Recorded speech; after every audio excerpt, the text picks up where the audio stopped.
بسم اللہ الرحمن الرحیم۔ محترم خواتین و حضرات، السلام علیکم ورحمۃ اللہ وبرکاتہ۔ ہم اللہ سبحانہ و تعالیٰ کے نام سے سیمینار کا آغاز کرتے ہیں۔ یہ سیمینار تنظیم اسلامی حلقہ لاہور ڈویژن کے زیر اہتمام منعقد ہو رہا ہے۔ جیسا کہ آپ دیکھ رہے ہیں کہ بہت ہی حساس موضوع پر آج کا یہ سیمینار ہے، اور وہ موضوع آپ کے سامنے یہاں پر موجود ہے: پاک بھارت تعلقات، امکانات، توقعات اور خدشات۔ آج کے اجلاس کی صدارت بانی تنظیم اسلامی، مؤسس مرکزی انجمن خدام القرآن اور داعی تحریک خلافت پاکستان محترم ڈاکٹر اسرار احمد صاحب فرما رہے ہیں۔ پروگرام کا آغاز تلاوت کلام پاک سے ہوگا۔ میں قاری مقبول احمد صاحب سے گزارش کرتا ہوں کہ وہ تشریف لائیں اور قرآن مجید کی تلاوت کی سعادت حاصل کریں۔ قاری مقبول احمد صاحب۔ اعوذ باللہ من الشیطان الرجیم،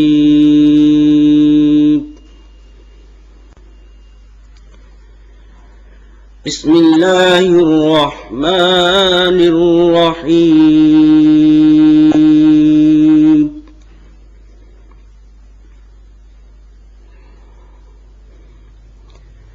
ولا يحسبن الذين كفروا سبقوا إنهم لا يعجزون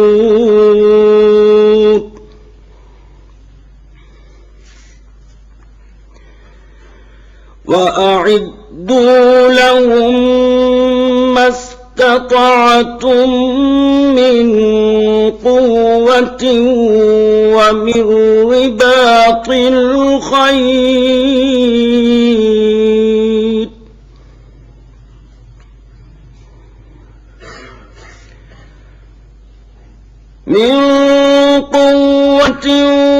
ومن رباط الخيل ترهبون به عدو الله وعدوكم وآخرين من دونهم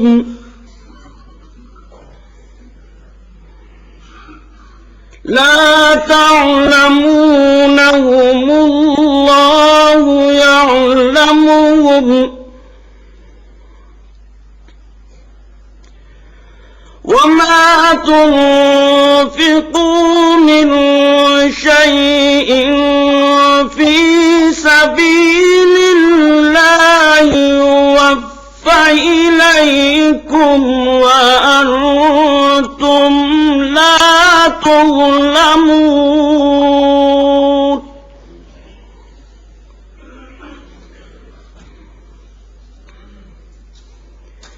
وإن جنحوا للسلم فاجنح لها وتوكل على الله إنه هو السميع العليم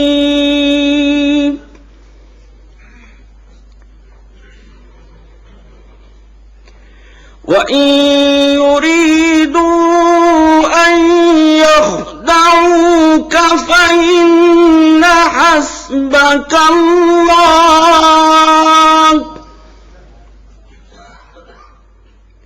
هو الذي أيدك بنصره وبالمؤمنين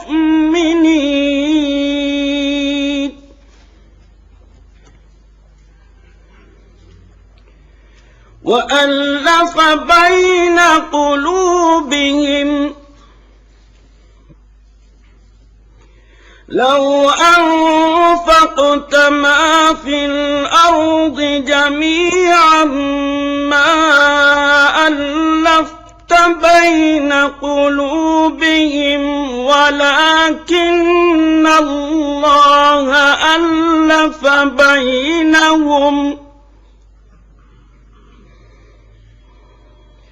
إنه عزيز حكيم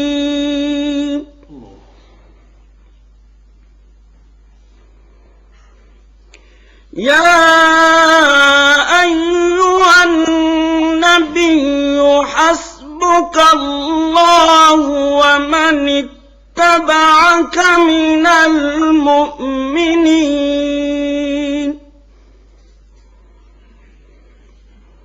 يا أيها النبي حسبك الله ومن اتبعك من المؤمنين صدق الله العظيم. اب میں دعوت دے رہا ہوں حافظ حکیم مرغوب احمد حمدانی صاحب کو، جو صدارتی ایوارڈ یافتہ ثنا خوان رسول ہیں، وہ تشریف لائیں اور آپ کے سامنے مسدس حالی کے وہ اشعار پیش فرمائیں جو انہوں نے اس امت مسلمہ کی حالت زار پر کو دیکھتے ہوئے تحریر کیے تھے. جناب حافظ مرغوب احمد حمدانی صاحب. حمد کے دو اشعار. حاضر ہیں تیرے دربار میں ہم، اللہ کرم اللہ کرم. حاضر ہیں تیرے دربار میں ہم، اللہ کرم اللہ کرم. دیتی ہے صدا یہ چشم نم، اللہ کرم اللہ کرم. جن لوگوں پہ ہے انعام تیرا، ان لوگوں میں لکھ دے نام میرا. جن لوگوں پہ ہے انعام تیرا، ان لوگوں میں لکھ دے نام میرا. ان لوگوں میں لکھ دے نام میرا. محشر میں میرا رہ جائے بھرم، اللہ کرم اللہ کرم. محشر میں میرا رہ جائے بھرم، اللہ کرم اللہ کرم. میری آنے والی سب نسلیں تیرے گھر آئے، تیرا در دیکھے. میری آنے والی سب نسلیں تیرے گھر آئے، تیرا در دیکھے. تیرے گھر آئے تیرا در دیکھے. اسباب ہوں ان کو ایسے بہم، اللہ کرم اللہ کرم. حاضر ہے تیرے دربار میں ہم، اللہ کرم اللہ کرم. اے خاصہ خاصان رسول، وقت دعا ہے.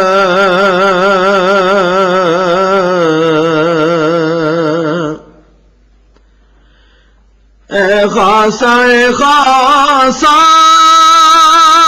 رسول، وقت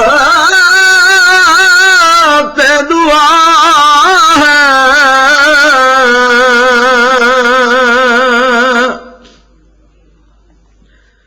سرکار کی امت پہ عجب وقت پڑا ہے،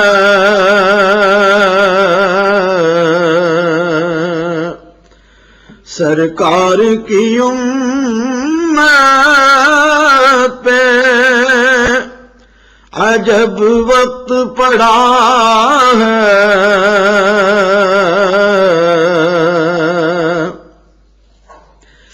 قوت ہے ہر ایک بازوئے کوثر شکر میں،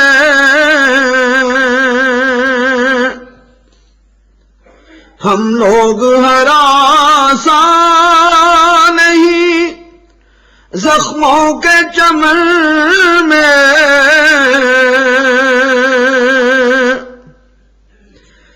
یا نام خدا ورد زباں دشت و چمن میں، یا لب پہ فقط صلی علی ہے، اے خاصان رسول وقت دعا ہے،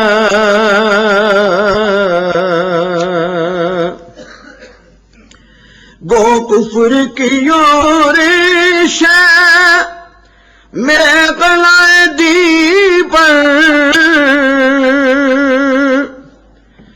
ایمان کی تجلی ہے ہر ایک پاک جبی پر، شمشیر کی جھنکار سے لرزا ہے زمین پر، تکبیر کے نعروں سے فلک گونج رہا ہے،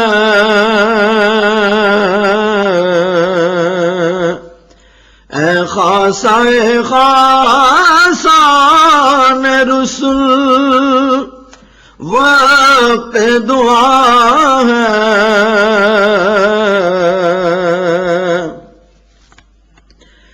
نکلے ہیں جو میدان میں، نکلے ہیں جو میدان میں کفن سر سے لپیٹے،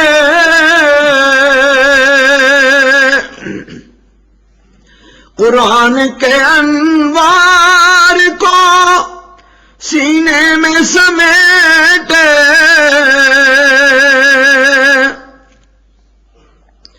یہ آپ کی امت کی کنیزوں کے ہیں بیٹے،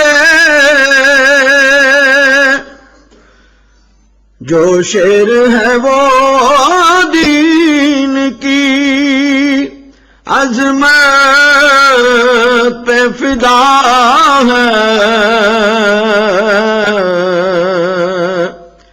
جو شیر ہے وہ دین کی عظمت پہ فدا ہے، اے خاصان رسول وقت دعا ہے،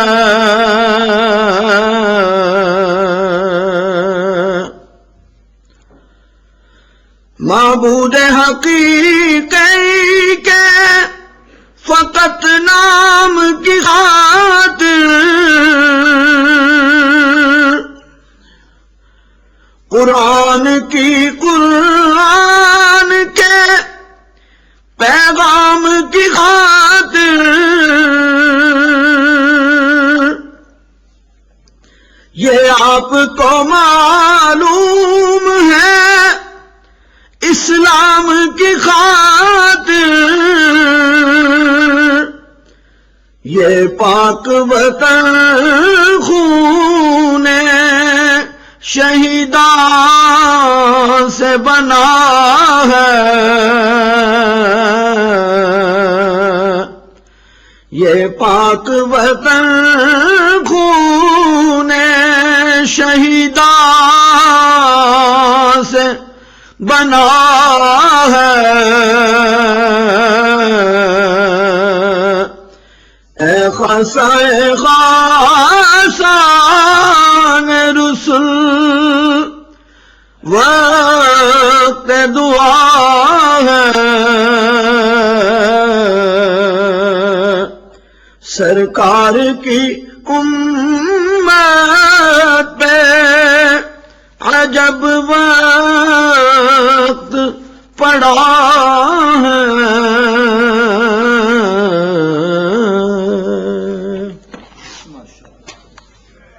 ابھی آپ حافظ مرغوب محمد حمدانی صاحب سے مسدس حالی کے اشعار سماعت فرما رہے تھے۔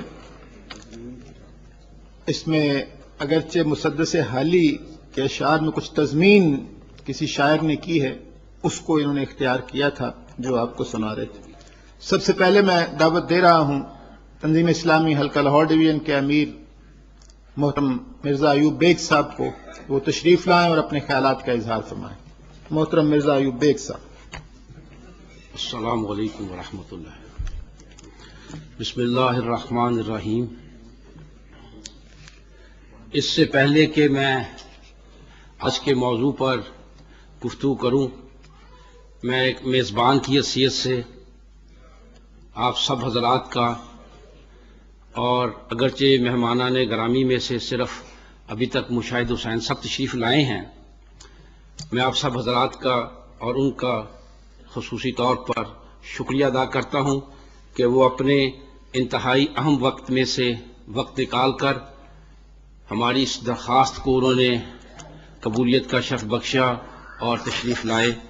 آپ حضرات کا بھی شکریہ ادا کرتا ہوں اور مقررین حضرات کا بھی، اور اس گزارش کے ساتھ کہ شاید کچھ مقررین اس خیال کے ساتھ عام طور پر ہمارے ہاں جو روایت ہے وہ جلسے کے جو اوقات اعلان کیے جاتے ہیں ان سے ایک ایک دو گھنٹے بعد شروع ہونے کی یہاں روایت ہے ہمارے ملک میں، لیکن آپ حضرات اس لیے بروقت تشریف لے آئے کہ آپ کو تنظیم اسلامی کے روایت کا پتہ تھا، اور مقررین کو ہمیں چاہیے تھا کہ یہ روایت بتا دیتے، اگرچہ ہم نے ان کی خدمت میں عرض کیا تھا۔ بہرحال ان کی مجبوری ہیں، ان کی مصروفیت ہے، امید ہے انشاءاللہ سب حضرات تشریف لائیں گے اور اپنے خیالات کا اظہار کریں گے۔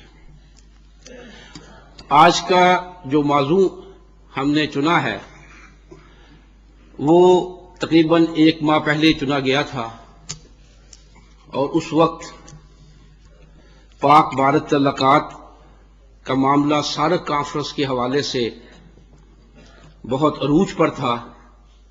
اگرچہ آج وقت اتنی تیزی سے گزرنے لگا ہے کہ نت نئی باتیں شامل ہو گئی ہیں، اور ہماری ایٹمی مسئلہ جو میں آن پڑا ہے وہ اگرچہ ایک لحاظ سے اسی موضوع کا حصہ بنتا ہے، لیکن اس وقت بازاروں میں اور ڈرائنگ رومز کا سب سے اہم ترین مسئلہ وہی ہے۔ اسی حوالے سے انشاءاللہ ہمارے مقررین حضرات اس پر بھی کچھ نہ کچھ روشنی ڈالیں گے۔ حضرات، پاک بھارت تعلقات کی 57 سالہ تاریخ کوئی ایسی خوشگوار تاریخ نہیں ہے۔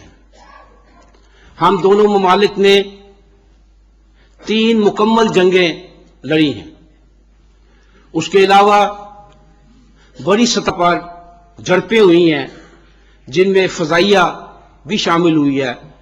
کارگل کے موقع پر، رن کچھ کے موقع پر، جہاں تک معمولی سرحدی جھڑپوں کا تعلق ہے، میری یادداشت کے مطابق اس سیز فائر سے پہلے شاید کوئی دن خالی نہیں ہوتا تھا۔ یعنی شاید یہ کہا جا سکتا ہے کہ پاکستان اور بھارت کے تعلقات دنیا میں بدترین تعلقات تھے۔ حضرات، ظاہر ہے کہ کوئی ذی شعور انسان بقائمی ہوش و حواس جنگ کو پسند نہیں کر سکتا۔ جنگ ہمیشہ سے ایک ناپسندیدہ فعل ہے لیکن آج کی دنیا میں جبکہ جنگ جو ہے وہ صرف میدانوں میں جنگی میدانوں میں نہیں لڑی جاتی بلکہ شہری زیادہ متاثر ہوتے ہیں، لہذا آج جبکہ مہلک ترین اسلحہ ہر ملک کے پاس ہے، جنگ ظاہر ہے بدترین فعل بن چکی ہے۔ لیکن اس وقت جو پاک بھارت اچھے تعلقات کی پیش رفت ہوئی ہے، ہم اگرچہ تہ دل سے اسے تسلیم کرتے ہیں، اسے اچھا گردانتے ہیں، اسے خوش آئند سمجھتے ہیں، لیکن میری ذاتی رائے میں اس کے امکانات کے حوالے سے میں بات کر رہا ہوں کہ اگر آپ پچھلے 50 سال پر نگاہ ڈالیں تو دنیا کی جو بھی متحارب اور مقابل قوتیں تھیں ان کا معاملہ اس طرح نہیں ہوا کہ ان کے مسائل کو، ان کے درمیان جھگڑے کی وجہ کو عادلانہ اور منصفانہ بنیادوں پہ حل کر دیا گیا، بلکہ آپ نگاہ ڈالیے یہ جھگڑے یوں ختم ہوئے کہ ایک غالب ہوا، دوسرا مغلوب ہوا، جھگڑا ختم ہو گیا۔ میری رائے میں یہ معاملہ بھی جو ہے وہ کچھ اسی سطح پہ چل رہا ہے۔ آپ دیکھیے امریکہ اور سوویت یونین دوسری جنگ عظیم کے بعد مقابلے میں اترے، ان کا آپس میں نظریاتی جھگڑا تھا، ان کا آپس میں دوسرے ملکوں کے وسائل کو ہڑپ کر جانے کا مسئلہ تھا۔ وہ مسئلہ یوں ختم ہوا کہ امریکہ غالب آ گیا اور سوویت یونین نہ صرف مغلوب ہو گیا بلکہ پاش پاش ہو گیا۔ اسرائیل اور عرب ورلڈ کا معاملہ دیکھ لیجئے، وہ بھی اگرچہ شروع میں عرب خصوصاً مصر اسرائیل کے مقابلے کی قوت تھی، اس کا اس نے 73 میں ثبوت بھی دیا، اگر امریکہ بیچ میں کودنا پڑتا تو یقیناً مصر جو ہے وہ اسرائیل کو فیصلہ کن ضرب لگا سکتا تھا، لیکن آہستہ آہستہ ہم دیکھتے ہیں کہ فیصلہ کرنے والوں نے، فیصلہ کن قوتوں نے ایک کو غالب اور باقیوں کو مغلوب کیا، مسئلہ تقریباً ختم ہو گیا۔ اس وقت حالت یہ ہے کہ وہ عرب ورلڈ جو اسرائیل کا نام سننا نہیں چاہتی تھی، ان کا معاملہ یہ ہے کہ وہ اسرائیل کو تسلیم کرنے کے بہانے ڈھونڈ رہے ہیں، اور آج نہ صرف مصر بلکہ متحدہ عرب بھی جو ہے وہ کسی طرح بھی اسرائیل کے جنگ کے قابل نہیں ہے، اور وہاں بھی یوں ہی معاملہ ختم ہوتا نظر آ رہا ہے، ایک غالب ہوا دوسرا مغلوب۔ پاکستان کے بارے میں یہ بات ہے، یہ میری ذاتی رائے ہے کہ اس معاملے میں اہل پاکستان اور پاکستان کی حکومتیں خراج تحسین کے لائق ہیں کہ انہوں نے اپنے سے کئی گنا بڑے ملک، غالباً 11 گنا بڑے ملک کے مقابلے میں، اسے کریڈٹ دے لیجئے یا ڈس کریڈٹ، لیکن یہ ہے کہ انہوں نے طاقت کا توازن قائم رکھا۔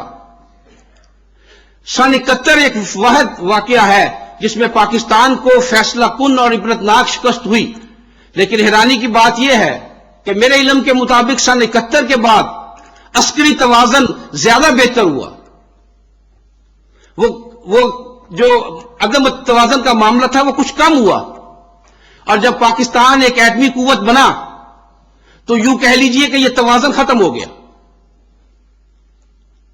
اور سننے میں تو یہ بات آتی ہے کہ اگرچہ روایتی اسلحے میں بھارت ہم سے بہت آگے ہے، لیکن ایٹمی ٹیکنالوجی کے حوالے سے اور میزائل ٹیکنالوجی کے حوالے سے پاکستان بھارت سے کہیں برتر ہے۔ اب جو صلح کی جا رہی ہے، یہ میری ذاتی رائے ہے کہ اس کا رخ یوں ہے کہ ہمارا جو جس معاملے میں ایج ہے اس کو ختم کر کے یہاں بھی غالب اور مغلوب کی حیثیت سے امن قائم کر دیا جائے۔ لہذا پاک بھارت دوستی کے پاک بھارت اچھے تعلقات کے حوالے سے اس کا پرجوش حمایتی ہونے کے باوجود کیونکہ اس میں ایک منفی پہلو نظر آ رہا ہے اور یوں محسوس ہوتا ہے کہ یہ جو ہے وہ کسی اس جذبے سے کام نہیں کیا جا رہا کہ ہمیں جنگ سے بچنا چاہیے، یہ اس جذبے سے کام نہیں کیا جا رہا کہ ہمیں ہماری جو دفاع پہ خرچ ہوتے ہیں اس کی بجائے عوام پہ خرچ ہو۔ معلوم ہوتا ہے کہ ایک ٹرائنگلر ہے امریکہ، اسرائیل اور بھارت کا، وہ ہمیں دھکیل رہا ہے اور وہ غالب اور مغلوب کی صورت کی حالت پر لا کر اس معاملے کو ختم کرنا چاہتے ہیں۔ اگر یہ نہ ہو، اگر یہ غالب اور مغلوب کا نہ معاملہ ہو تو ظاہر ہے اچھے تعلقات میں کسی کو کسی قسم کی جو ہے وہ اعتراض نہیں ہو سکتا۔ لہذا میں اپنے طور پر یہ سمجھتا ہوں کہ یہ گن پوائنٹ پر جو ہمیں دھکیلا جا رہا ہے صلح کی طرف، یہ شاید پائیدار صرف اسی صورت میں ہو سکتا ہے اگر ہم اس کو تسلیم کر لیں، اگر ہم اپنے آپ کو مغلوب تسلیم کر لیں۔ وگرنہ دیکھیے، اگر یہ منصفانہ بنیادوں پہ ہوتا نظر آتا، اگر واقعتاً، تو پھر یہ نہ ہوتا کہ ایک پارٹی کو مجبور کیا جاتا کہ تم لچک پیدا کرو اور دوسری طرف سے ایسی کوئی آواز پیدا نہ ہوتی۔ یہ بات دونوں طرف سے آنی چاہیے تھی، دونوں کو آگے بڑھنا چاہیے تھا، بغلگیر ہونے کے لیے، صلح کرنے کے لیے دونوں طرف ہونا چاہیے تھا، لیکن اس میں یہ کمی جو ہے وہ محسوس ہو رہی ہے۔ اگر مسئلہ کشمیر، ہمارا موقف تھا کہ مسئلہ کشمیر پر پہلے بات کرو، یہ کور ایشو ہے، جبکہ دوسری طرف سے یہ بات تھی کہ دوسرے مسائل پہلے حل کرو۔ دوسرے مسائل پہلے حل کر لینے میں حرج کوئی نہیں تھا، لیکن کم از کم میری دانست میں دوسرے کوئی مسائل سرے سے ہے ہی نہیں۔ میں سمجھتا ہوں باقی مسائل، کشمیر کے مسئلے کے علاوہ باقی مسائل ٹیلی فون پہ حل ہو جانے والے۔ کیا مسئلہ ہے ہمارا اور بھارت کا؟ لیکن یہ کہ ہمیں اس طرف دھکیلا گیا۔ سیاچین کا کیا مسئلہ ہے؟ بھارت نے، یہ تو کل کی بات ہے، بھارت وہاں پیش رفت کی تھا، بھارت واپس آ جائے مسئلہ حل ہو جاتا ہے۔ اور کیا مسئلہ ہمارے در میں؟ کوئی مسئلہ سرے سے ہے ہی نہیں۔ لہذا میری دانست میں یہ ہمیں جو، اگر یہ اپنی بنیادوں پہ اپنی رضامندی کے ساتھ ہوتا تو یقیناً بہت بہتر ہوتا، بہت خوشائند ہوتا۔ کم از کم میں اس کا بہت ہی اس کے حق میں کچھ کہہ سکتا۔ لیکن یہ یوں محسوس ہو رہا ہے کہ کشمیر کے معاملے میں وہ پہلے بار لگاتے تھے، اب انہوں نے لگائی ہے، ہم گراتے تھے، اب انہوں نے لگائی ہے، ہم نے اس کو گرایا نہیں، ہم نے اس کو تسلیم کر لیا۔ پھر 6 جنوری کو سمجھوتا ہو رہا ہے اور بھارت، امریکہ، اسرائیل کا ایک مشترکہ فنڈ $3 ارب کا قائم ہوتا ہے، اس کے غالباً کم از کم میرے علم میں اس کے بعد آیا ہے، جس کا موضوع یہی ہے، جو اس لیے قائم کیا گیا ہے کہ پاکستان کے ایٹمی پروگرام کو ایلیمینیٹ کیا جائے، اسے ختم کیا جائے۔ یعنی وہ جو ایک برتری کی صورت ہے اس کو مغلوب بنا کر، ہمیں مغلوب بنا کر اس طرف پیش رفت ہو رہی ہے۔ لہذا اس حوالے سے کم از کم میری توقعات جو ہیں وہ اس سلسلے میں بہت کم ہے۔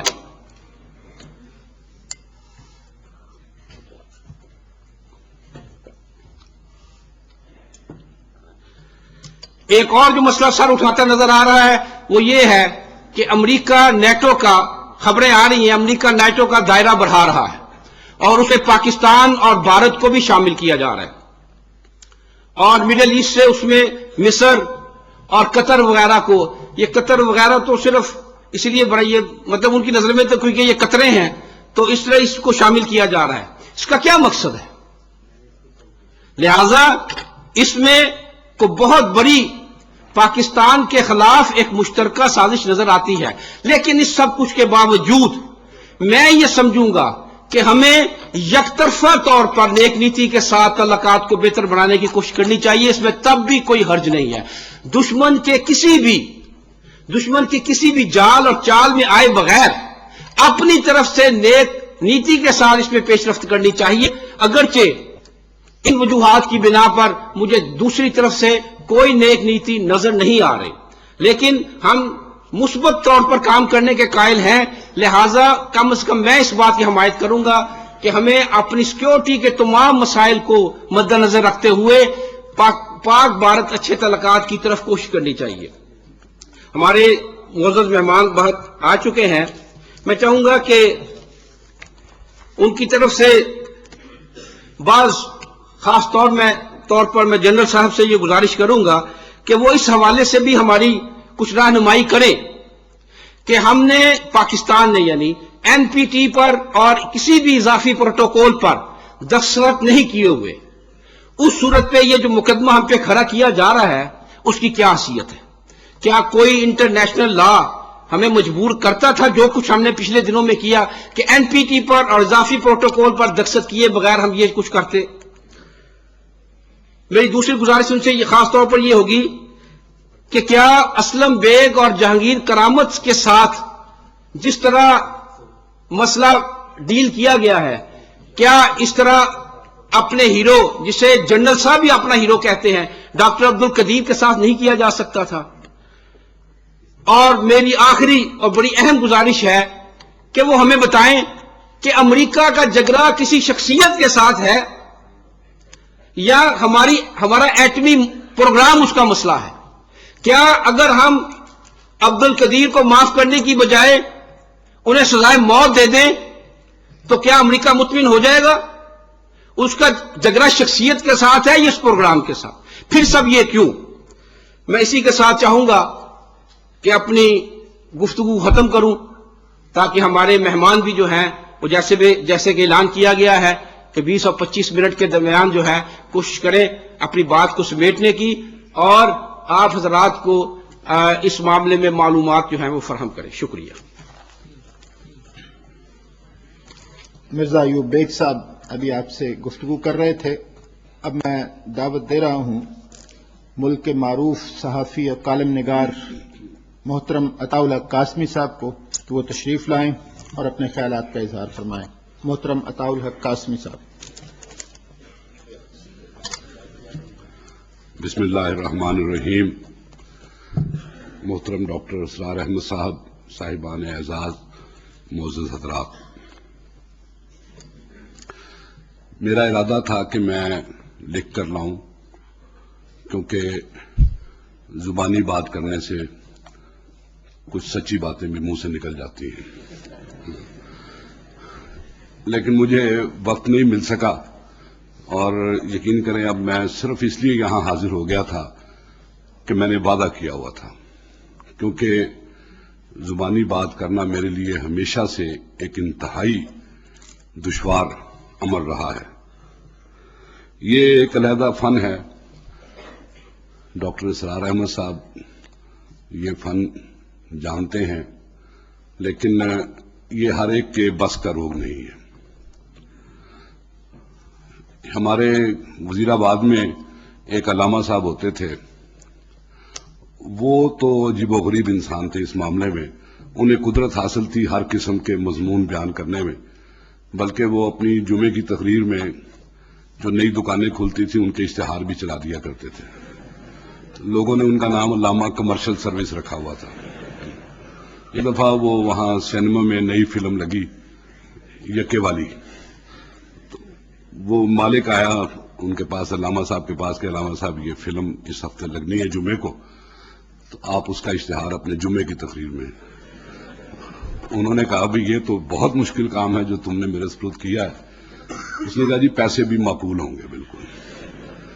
چنانچہ اس جمعے کو علامہ صاحب نے جو تقریر فرمائی اس میں انہوں نے بہت زیادہ روز جزا پہ زور دیا اور کہا کہ جو گناہگار ہیں ان کے ساتھ یہ سلوک ہوگا، یہ سزا ہوگی. جتنے خوفناک مناظر ہو سکتے تھے وہ انہوں نے پیش کیے اور آخر میں کہا کہ مجھے پتا ہے میری ان باتوں کا تم پر کوئی اثر نہیں ہونا، تم نے یہاں سے سیدھا فلم یکے والی دیکھنے چلے جانا.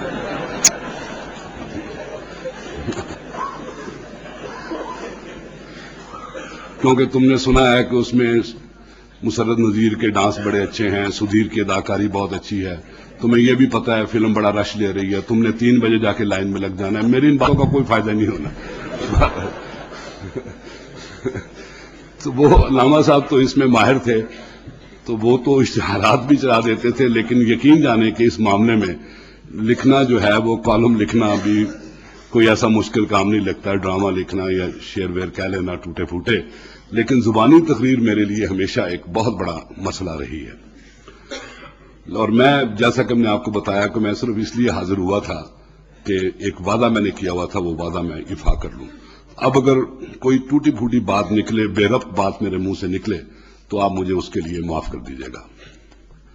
جہاں تک پاک بھارت تعلقات کا تعلق ہے، میرے نزدیک شاید کوئی پاگل آدمی ہوگا جو یہ سمجھتا ہو کہ ان دونوں ملکوں کے مابین امن قائم نہیں ہونا چاہیے، کیونکہ دونوں ملک اپنے دفاعی اخراجات پر اربوں خربوں روپے خرچ کرتے ہیں، جس سے ان دونوں ملکوں کے عوام کی جو حالت ہے وہ دن بدن پتلی سے پتلی ہوتی چلی جاتی ہے. چنانچہ اگر کوئی یہ شخص کہے کہ ہم دونوں ملکوں کو اسی کشیدگی کو قائم رکھنا چاہیے تو میرے خیال میں وہ کوئی سین آدمی نہیں ہے. لیکن دیکھنا یہ ہے کہ ہمیں یہ تعلقات کس قیمت پر قائم کرنے ہیں.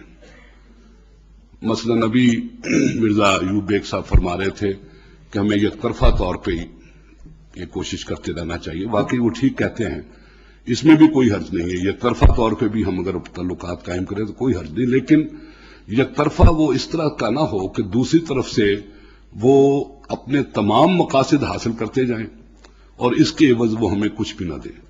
ابھی تک بالکل یہی ہوا ہے کہ انہوں نے اپنی تمام شرائط منا لی ہیں. انہوں نے تجارت والی بات جو تھی، کیونکہ میں ایک دفعہ انڈیا گیا تھا تو مجھے جو بندہ بھی، جو دکاندار مجھے ملتا تھا وہ یہی بات کہتا تھا کہ مہاراج دونوں ملکوں میں تجارت نہیں شروع ہو سکتی. اس کی وجہ یہ ہے کہ جب پاکستان بننے سے پہلے سارا کاروبار ان کے ہاتھوں میں تھا، تو انہیں وہ سہانے دن یاد آتے ہیں کہ جب یعنی مثلا یہ انارکلی لاہور جو ہے، یہاں مسلمانوں کی صرف 2 دکانیں تھیں اور باقی ساری دکانیں جو ہیں، سارا کاروبار جو تھا وہ ہندوؤں کے پاس تھا. مگر اب صورتحال آپ کے سامنے ہے.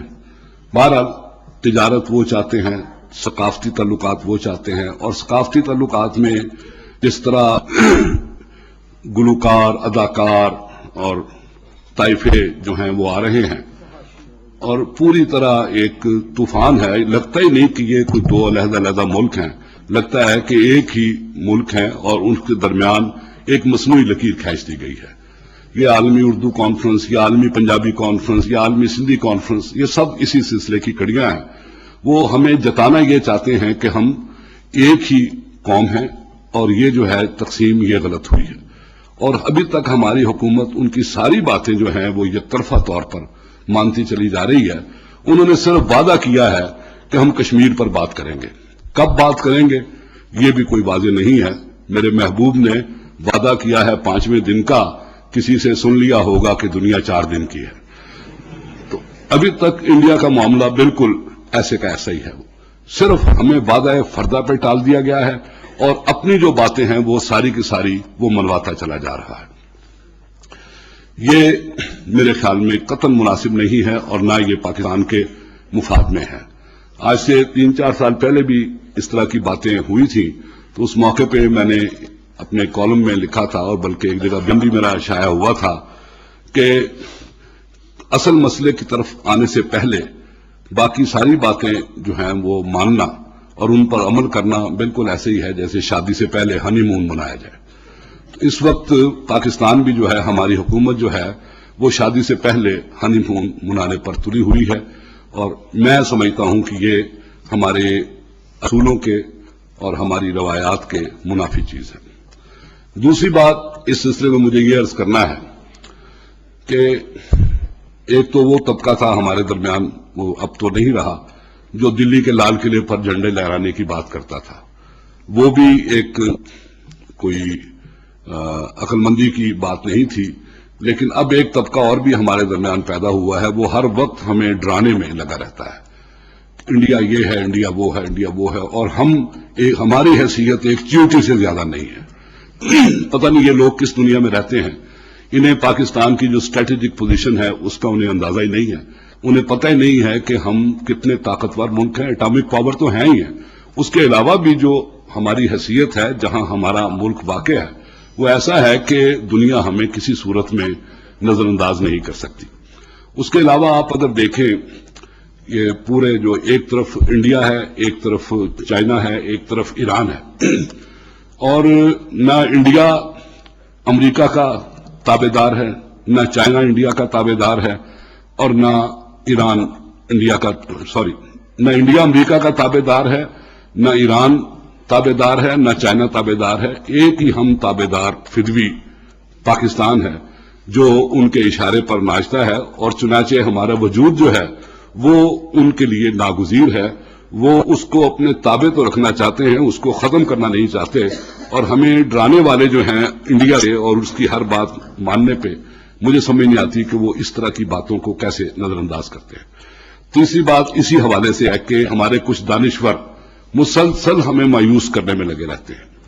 کنٹینیوسلی وہ مسلم امہ کے بارے میں بھی کہتے ہیں کہ یہ 000 کچھ بھی نہیں ہے، اور وہ یہ بھی کہتے ہیں کہ اگر امریکہ جو ہے وہ ہمیں اپنی جو ایجادات ہیں وہ استعمال کرنے سے روک دے تو ہمارا مذاق خیز اور احمقانہ باتیں ہیں. یہ دنیا جتنی ترقی کرتی ہے وہ کسی ایک ذہن سے نہیں، اجتماعی دانش ہوتی ہے دنیا کی، اجتماعی دانش کے حوالے سے ترقی ہوتی ہے. اور ہمیں اتنا مایوس کیا جا رہا ہے، اور مجھے یہ بھی سمجھ نہیں آتی مایوسی کی کون سی بات ہے. دنیا کا کون سا اسلامی ملک ہے جہاں اپنے دفاع کی جنگ نہیں لڑی جا رہی؟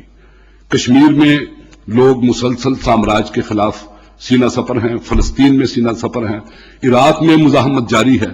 یہ کسی مری ہوئی قوم کا یہ طریقہ کار نہیں ہوتی، یہ ایک زندہ قوم کی علامتیں ہیں. اور دوسری بات یہ ہے کہ اگر امریکہ کو پتا ہو کہ مسلم امہ جو ہے وہ ختم ہو چکی ہے تو پھر اسے مسلم امہ کو ہدف بنانے کی کوئی ضرورت ہی نہیں ہے. انسان اسی کو ہدف بناتا ہے جسے وہ اپنے مقابل سمجھتا ہے. تو مسلمان امہ جو ہے وہ اس وقت میں سمجھتا ہوں کہ باطل کے خلاف سینہ سپر ہے، اور مایوس کرنے والے جو ہیں وہ ہمارے دوست نہیں ہیں. میں جب علامہ اقبال ٹاؤن میں رہتا تھا تو ہمارے محلے سے ایک دبلا پتلا بھنگی، وہ ایک بہت خوفناک سینگوں والا بیل تھا، اس کو جوتا ہوتا تھا، اس میں پیچھے گندگی کا گڈھ ہوتا تھا، سارے علاقے کی گندگی اس میں ڈالتا تھا، اور وہ جو خوفناک سینگوں والا بیل تھا وہ اس کے بھنگی کے ایک چھڑی کے اشارے پر جدھر چاہتا تھا اسے وہ لے جاتا تھا اس طرف. میں سوچا کہ یہ جو بیل ہے اس کو اپنی طاقت کا اندازہ ہی نہیں ہے. اسے یہ یقین دلا دیا گیا ہے کہ تم کچھ نہیں ہو، تمہارے اندر کچھ نہیں ہے، اور میں جو ہوں میں تمہیں جدھر چاہوں لے کے جا سکتا ہوں. اس کو اتنا اس کے مستقبل سے مایوس کر دیا گیا ہے کہ اب وہ ایک بھنگی کے اشارے پر سارے شہر کی گندگی اٹھائے گلیوں کے چکر کاٹتا رہتا ہے. ہمارے ساتھ بھی یہی ہو رہا ہے. ہمیں بھی جو بھنگی آتا ہے وہ ہاتھ میں چھڑی لے کے ہمیں جدھر چاہتا ہے وہ لے جاتا ہے. بہت مہربانی. بہت شکریہ سید عطا اللہ قاسمی صاحب. حضرات اب میں دعوت دے رہا ہوں ملک کے معروف صحافی، نامور کالم نگار اور سابق وزیر اطلاعات سید مشاہد حسین صاحب کو تشریف لائیں اور اپنے خیالات کا اظہار فرمائیں. بسم اللہ الرحمن. ڈاکٹر اسرار احمد صاحب، حافظ عاقب صاحب، ایوب بیگ صاحب، جنرل حمید گل صاحب، عطا اللہ قاسمی صاحب، میں بڑا ممنون ہوں ڈاکٹر اسرار احمد صاحب کا اور تنظیم اسلامی کا کہ انہوں نے یہ انیشیٹو لیا اور مجھے بھی یہ اعزاز بخشا کہ آج کے سیمینار میں حصہ لیں. ڈاکٹر اسرار احمد صاحب نہ صرف دینی اسکالر ہیں بلکہ دانشور بھی ہیں، اور ان کی اپنی ایک منفرد سوچ ہے، اور یہ اس کیٹیگری میں ہے عطا اللہ قاسمی صاحب جو این او سی کے لیے بغیر کلمہ حق کہتے ہیں، اور ہر دور میں کہتے ہیں، چاہے فوجی دور ہو، سولین دور ہو. اور میں ان کو مبارکباد دیتا ہوں کہ آپ نے بڑا پازیٹیو انیشیٹو لیا ہے، کیونکہ مسلمانوں میں اس وقت نہ صرف خوف ہے بلکہ خیالات کا، نظریات کا، آئیڈیاز کا فقدان ہے، اور اس کے لیے ضروری ہے کہ یہ جو بیٹل آف آئیڈیاز جو اس دور کی بہت بڑی ایک ایلیمنٹ ہے، اس میں ہم نہ صرف اپنا حصہ دیں، اپنا موقف پیش کریں دلیری کے ساتھ اور دانش مندی کے ساتھ. اور آج کل تو ویسے جیسے قاسمی صاحب نے بھی کہا اور ایوب صاحب آپ نے بھی کہا کہ خاصی ڈیولپمنٹس ہو رہی ہیں، کئی ڈیولپمنٹس بڑی حیران کن ہیں، اور لیکن ساتھ ساتھ دونوں ٹرینڈز چل رہے ہیں. پچھلے ہفتے دیکھ لیں، ایک ہی دن میں 2 واقعات ہوئے مسلم دنیا میں، اور 2 مختلف پالیسیز، 2 مختلف راستے، 2 مختلف سوچ کی وہ عکاسی کرتے ہیں. ایک ہی دن میں اسرائیل نے ایک تنظیم جسے وہ دہشت گرد کہتے ہیں، جس کو امریکہ نے بھی دہشت گرد سرٹیفائی کر دیا ہے، حزب اللہ کے ساتھ باقاعدہ معاہدہ کیا مذاکرات کے بعد اور حزب اللہ کے 400 قیدی جو فلسطینی بھی تھے ان کا باقاعدہ تبادلہ ہوا اور اس کے عوض حزب اللہ نے ایک اسرائیلی بزنس مین اور 3 اسرائیلی لاشیں واپس کی باقاعدہ ایگریمنٹ کے تحت. اور میرے خیال میں یہ تاریخ میں پہلا ایسا معاہدہ ہوا ہے کسی ایک ریاست کا اور ایک تنظیم جس کو بقول ان کے نام نہاد دہشت گرد کہہ لیں ہوا. اور امریکہ نے کہا ہے کہ یہ دہشت گرد تنظیم ہے, لیبنان نے نہیں مانا, لیکن اسرائیل بھی کہتا ہے. لیکن اپنے مفادات کے لیے, اپنے مصلحت کے لیے انہوں نے باقاعدہ معاہدہ کیا. اور یہ میں سمجھتا ہوں کہ یہ بہت بڑی فتح ہے حزب اللہ کی, ایک تنظیم جو ایک غیر سرکاری تنظیم ہے, جو ریاست سے تعلق نہیں ہے اور ایک گوریلا آرگنائزیشن ہے. اب پارلیمنٹ میں بھی آ گئی, 11 ممبر ہیں ان کے پارلیمنٹ میں. تو یہ ایک طرف یہ بات ہے. اسی دن لیبیا کے معمر گدافی صاحب جو 35 سال سے حکومت کر رہے ہیں, انہوں نے امریکن ایک جہاز آیا 747 جہاز, اس میں 55 ٹن کے دستاویزات اور اکوپمنٹ جو نیوکلیر پروگرام کی تھی ان کی ساری ان کو ہینڈ اوور کر دی. جو انہوں نے بنایا تھا خفیہ طور سے یا خریدا تھا یا اسمگل کیا تھا, انہوں نے کہا جناب یہ آپ لے لیں اور آپ اس کا معائنہ کر لیں, تجزیہ کر لیں کہ کہاں سے ہمیں کیا ملا کس دور میں. مطلب معافی بھی مانگ لی, توبہ بھی کر لی, اور وہ 100 جوتے بھی کھا لیے, 100 پیاز بھی کھا لیے ساتھ ساتھ, لیکن کرسی بچا گئے. تو یہ دونوں ہے مسلم اسٹیبلشمنٹ کا خوف اور مسلم عوام کی مزاحمت. سو دونوں ٹرینڈ ساتھ ساتھ چلتے ہیں. اس موضوع کی طرف آنے سے پہلے میں سمجھتا ہوں تھوڑا سا جو ہے علاقائی پس منظر کی طرف دیکھا جائے تو بڑا اہم ہے. جیو پولیٹیکل سیناریو کیا ہے جس کی کانٹیکسٹ میں ہم پاکستان ہندوستان کے تعلقات کو دیکھیں. اور ایوب بیگ صاحب نے بڑا اچھا اس کا تجزیہ کیا, جو اس کا اشارہ کیا اس کو تھوڑا سا میں بڑھانا چاہوں گا کہ نیٹو کے بارے میں آپ نے کہا کہ نیٹو جو ہے نارتھ اٹلانٹک ٹریٹی آرگنائزیشن جو بنی تھی کولڈ وار میں, امریکہ نے بنائی تھی یورپین کے ساتھ, جس میں ایک مسلمان ممبر بھی ہے ترکی, جس کا مقصد تھا روس کی مخالفت, کمیونزم کو روکنا یورپ میں. اب اس کا دائرہ کیسے وسیع ہو رہا ہے.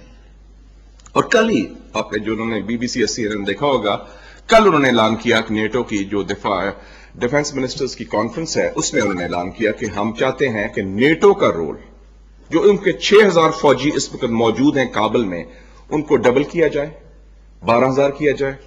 اور انہوں نے یہ بھی کہا کہ نیٹو جو ہے ان کا جو کینیڈا کا جو ہے ان کا کمانڈر اینڈریو لیزلی, اس نے جنرل اینڈریو لیزلی اس نے اعلان کیا کہ ہم افغانستان میں اگلے 10 سال تک رہیں گے. نیٹو کی فوج اگلے 10 سال تک بقول ان کے وہ رہے گی افغانستان میں. اور جو امریکہ کے سیکرٹری دفاع ہیں ڈونلڈ رمسفیلڈ نے اعلان کیا کہ نیٹو کا بنیادی مشن جو ہے وہ افغانستان میں استحکام اور امن لانا, اور اس کا جو دائرہ ہے اس کو وسیع کیا جائے